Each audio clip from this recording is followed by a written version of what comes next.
Првиот стих што очитавме беше Филипјаните 2.13, односно него прочита сестра Зорица.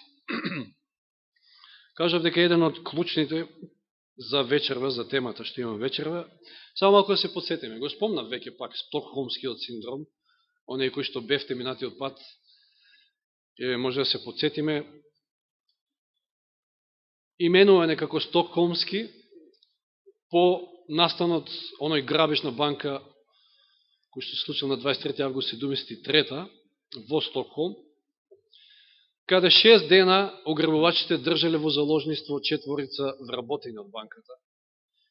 И се завршило, фала на Господа, добро, но оно што зачудило било однесувањето на киднапираните после, откако нели овие биле приведени од полицијата, ги гушкале, ги бакнувале своите киднапери, не сакале да сведочат против нив на суд, па дури ги подигнале фонд, собирале пари во нивна одбрана. Да, тоа е тој стокхолмски синдром, кога жртвата се приклонува, има симпатии кон својот непријател, кон својот киднапер и често пати станува лојална. И видовме дека тој синдром, во една духовна смисла, и не е нешто многу редок, иако психолозите може вела дека е редок, затоа што ние по природа сме чии пријатели, а чии непријатели. Елен Вајд вели, што Адам и Ева паднале, сгрешиле, тие веќе ја добиле онаа природа, по природа биле исти како и паднатите ангели, просто демоните. Нема разлика. И затоа, уште во првата книга, во Битие, во 3 глава, веднаш после падот, Господ дава едно големо ветување и една вистина. Јас, вели, во 3.15, ќе поставам непријателство меѓу тебе и жената. И вели на змијата. И помеѓу твоето семе и низиното семе. Чи, по природа, ние во падната грешна природа сме пријатели со ѓаволот. Еден, може звучи онака малку грубо, меѓутоа еден проповедник, Џон Гросбол, ја не го знае, мислам дека тоа беше проповед што ја држеше баш во Шведска, додека таму бев, кажа, обично знаеме да кажеме, вика, кога ќе дојде дете на свет, бебенце, и знаеме да кажеме мало ангелче, види го како ангелче, тој кажа, вика, поточно да кажеме како демонче, затоа што по природа е таков човек од уште од самото раѓање. Да, во грешна природа. Да, сладко е како ангелче, нели, во таа смисла. Секој мало суштество, не само па камо нели бебе. Меѓутоа ние по природа сме такви пријатели со ѓаволот и Бог морал надприродно да стави непријателство. Значи, стокхолмскиот синдром е ситуација кога едноставно ѓаволот тебе те има и не мора ни да те држи како врзан, затоа што ти сметаш дека си окей, дека си слободен, дека живееш слободно, иако не си, иако си под негова контрола, ти се допаѓа гревот во кој што живееш, си се навикнал, убаво ти е така и не сакаш поинаку. Не сакаш. А Бог со сила никога не тера. Сега имаме една малку по-поволна ситуација, можеме да кажем, иако ќе видиме дека всушност и двете овие ситуации се подеднакво лоши, затоа што подеднакво водат кон неуспех и за двете лекот е еден те ист. Значи, оваа втора, да кажам под наводници, по-поволна ситуација е кога сакаш да го победиш гревот, ама не ти иде. Значи, видовме кај стокхолмскиот синдром е не сакаш, едноставно си заведен, сметаш дека се е окей. А оваа ситуација е кога ти сакаш, ама не ти иде. Ајде да отвориме сега во Римјаните 7 глава.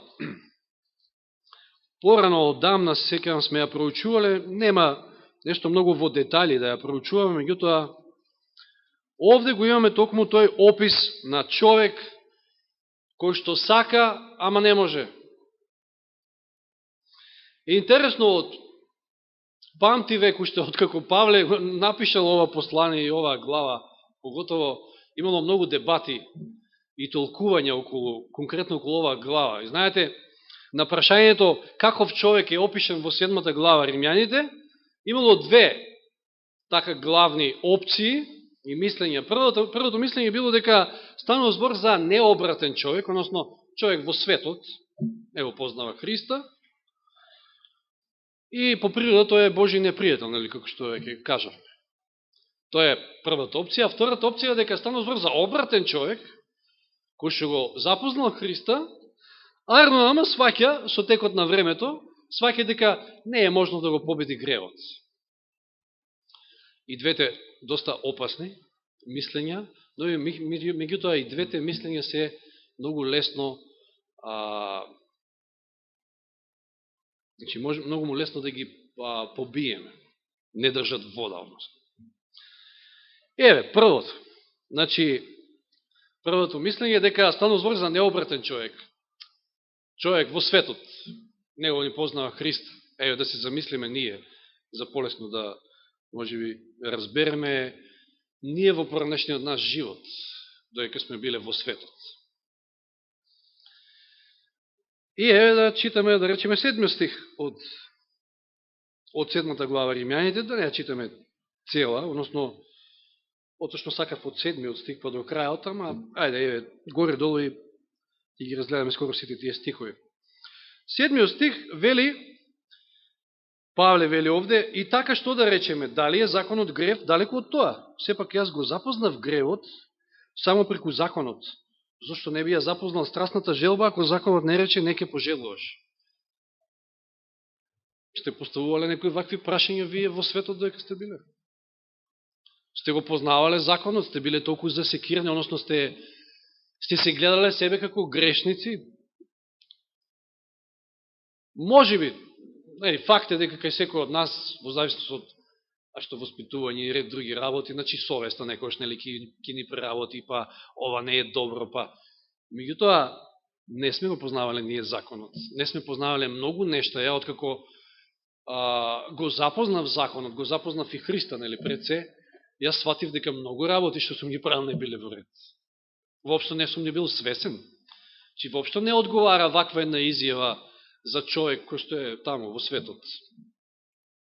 Еве следниот стих, 12 стих. Затоа законот е свет, а и заповедта е света и праведна и добра. Значи, ние не сме го не познавале законот, а камо ли да го прогласиме за свет, за праведен, за добар. Додека сме биле во светот. За нас тоа нешто друго било свето.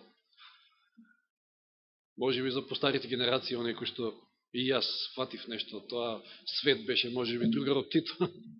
Мислам, барем така ни го прикажува, тоа општество беше такво. Но не секако законот. 14 стих, што ни вели 14 стих, вели: зашто знаеме дека законот е духовен, а јас сум телесен, продаден под гревот. Кој од нас во светот сметал дека е телесен? И кој од нас го признал законот како духовен? Кој всушност од нас може би воопшто ги разбирал тие термини и таа разграниченост духовен, телесен? Ништо од тоа не сме познавале ние. Сме го терале животот како што денеска цел свет го тера. Она што телото ти бара, она што очите ти сакаат, што ти гледаат, тоа.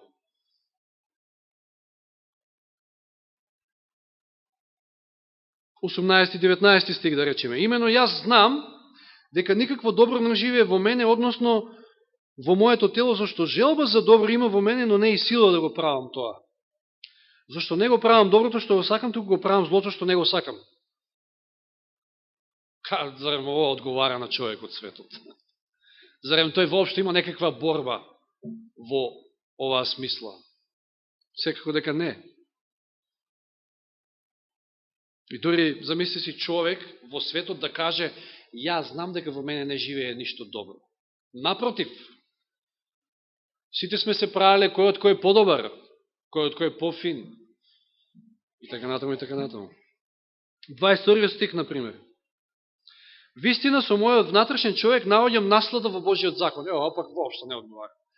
Кој од нас наоѓал наслада во Божиот закон? Значи, ние не сме го ни познавале законот. Да, јас како што ви кажав, мајка ми ме учила, не кради, не лажи, ама не сум го знал тоа дека е некој дел од некој закон таму. Едноставно, ете, тоа е дел од воспитувањето, значи да бидеш фин, добар, да не си имаш работа со полиција, со други работи, да не запаѓаш во незгоди и така натаму. Значи, воопшто не држи првата теза и многу лесно може да се побие втората. Дали овде станува збор за обратен човек, ама ете кој што во текот на својот духовен живот сватил дека не е можно да го победи гревот. Што нели тоа доминира токму во 7 глава на Римјаните. Ајде да видиме 14 стих. Пак го земаме. Вели таму Павле, значи што кажува? Јас сум телесен. Вели јас сум телесен, значи 7 глава не е изолирана од 6 и 8, да речеме сето, тоа е во контекст еден ист муавет. Во 8 глава на Римјаните, 7 стих, Павле што ќе каже? Истиот тој. Зошто мудрувањето на телото е непријателство против Божиот закон, бидејќи не му се покорува на Божиот закон, ниту пак може. И па дали ова е обратен човек? Човек кој што вели, јас сум телесен. А истиот тој Павле, кој што е напишал 7 глава, е напишал и 8 глава, овде сосема поинаку вели. Продаден под грев во истиот стих, значи подолу ако читаме, зашто знаеме дека законот е духовен, јас сум телесен, продаден под грев. Продаден под грев, тоа е обратен човек. Истиот Павле, во 6 глава, значи предходната глава, во 18 стих, ќе ги каже следниве зборови. 6.18. Па така ослободени од гревот станавме слуги на правдата. Кој е овде обратениот? Едно со друго не иде. Значи, дали сме продадени под грев, дали сме робови на гревот, или пак сме слободни од гревот. Значи, не оди. Не одговара. Или онаа цела борба што е запишена овде. Значи, јас сакам, ама немам сили, не можам, сакам да правам добро, меѓутоа го правам злото, ете гревот во мене што го прави злото и така натаму, така натаму. Парафразирам, таа борба се случува кај овој човек во 7 глава, а истиот Павле во 4 стих од 8 глава вели, па праведноста што законот ја бара да се исполни во нас. Како? Како ќе се исполни праведноста во нас? Праведноста што законот ја бара. Како тоа ние го држиме законот, а оваму паднеме, станеме, односно сакаме, ама не можеме. Че не станува збор за човек кој што е обратен далеко од тоа. Или заробен под гревот, 23 стих, како го читаме, вели, но гледам друг закон во моите членови, кој војува против законот на мојот ум, и ме заробува под законот на гревот. Заробен, истиот Павле, во 22 стих од 6 глава, вели, но сега, откако сте ослободени од гревот.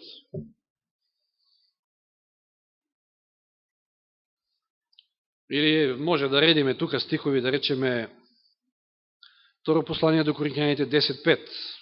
Исто Павлови стихови. Второ послание до Коринќаните 10.5. Чи досега видовме неколку стиха во контекст, во самата книга на Римјаните, но еве и малку пошироко. Второ послание до Коринќаните 10.5 вели, па ги рушиме мудрувањата и секое превознесување што се крева против познавањето на Бога и ја поробуваме секоја мисла за послушност на Христа. Тоа е она што одговара на обратен човек, а не може да мислиме дека Павле демек сакал да престане да пцуе, ама не може. Сакал да престане да колне, ама не може. Не, вели, истиот тој Павле секоја мисла ја ставаме, ја поробуваме под Христа. Или Филипјаните 4.13, многу познатиот, омилениот мој стих, што вели, се можам преку Христа кој ми дава сила. Меѓутоа гледаме дека човекот во 7 глава Римјаните не може. Самиот признава дека не може. Или Ефесијаните 3.20. Односно, Ефесијаните 4 глава ќе читаме. Не мора сите да ги прочитаме. Ефесијаните 4 глава, 23 и 24. И да се обновувате во духот на својот ум, и да се облечете во новиот човек кој е создаден според Бога во правдата и светоста на вистината. Или познатиот стих во второ послание на Коринќаните 5:17. И така, ако е некој во Христа, тој е ново создание, старото помине, ете, се стана ново. Оној кој што е во Христа, оној кој што е обратен на ново создание. И тој може преку Христа се. Значи, не вреди и многу лесно може да се победи оваа втора опција. И заклучивме дека нити човекот опишан во Римјаните 7 глава е необратен, некој од светот, ниту пак е обратен. Сега, кој е? Што е? Постои ли некоја трета опција? Да, некои од раните реформатори ја застапувале, меѓу кои Весли, еден од нив. Тој е човек, поточно овде, во конкретниот случај, е евреин, кој што сака да ја твори Божјата волја, ама без Христа. И се соочува со ваков проблем. Не може. Односно, Павле си го опишува своето лично искуство поранешно. Посланието го пишува подосно, како е обратен. Меѓутоа, затоа изборува во прво лице еднина, јас, често пати се спомнува.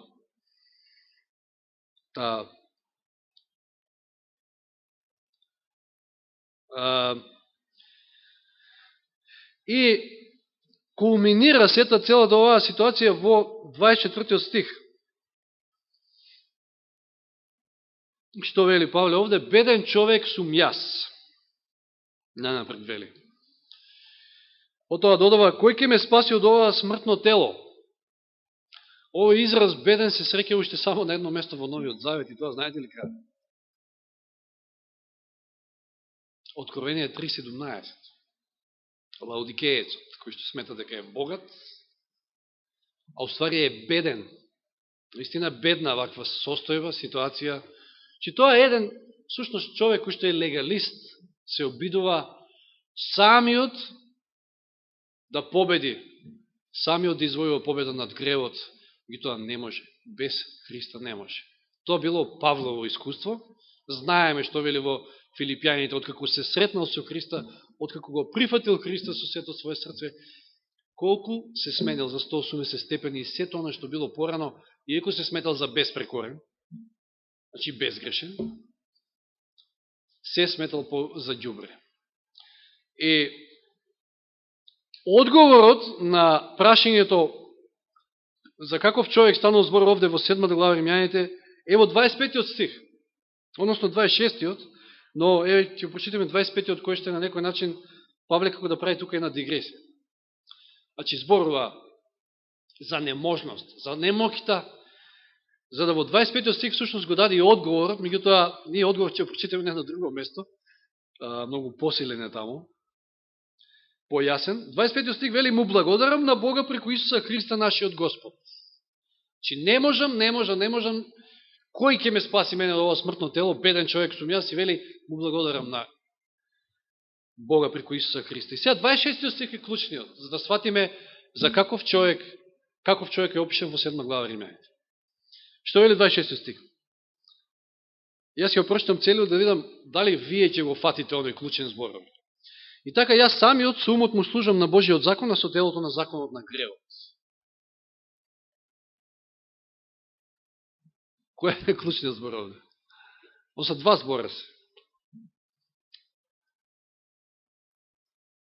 И така јас самиот со умот му служам на Божиот закон, значи со умот му служам на Божиот закон, ама со телото на законот на гревот. И затоа не можам. Јас самиот е клучот. Тоа е човекот кој што јас самиот, значи тој самиот се обидува без Христа. Така ние самите, додека се обидуваме ние самите, ние со умот му служиме на Божиот закон, ама со телото на законот на греот. Телесата не влече на друга страна. И паѓаме и не можеме.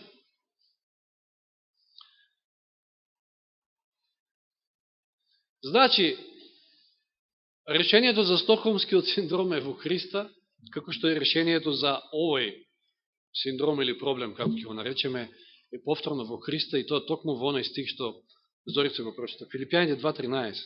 Ајде да се подсетиме на стихот. Послание на Филипјаните 2.13.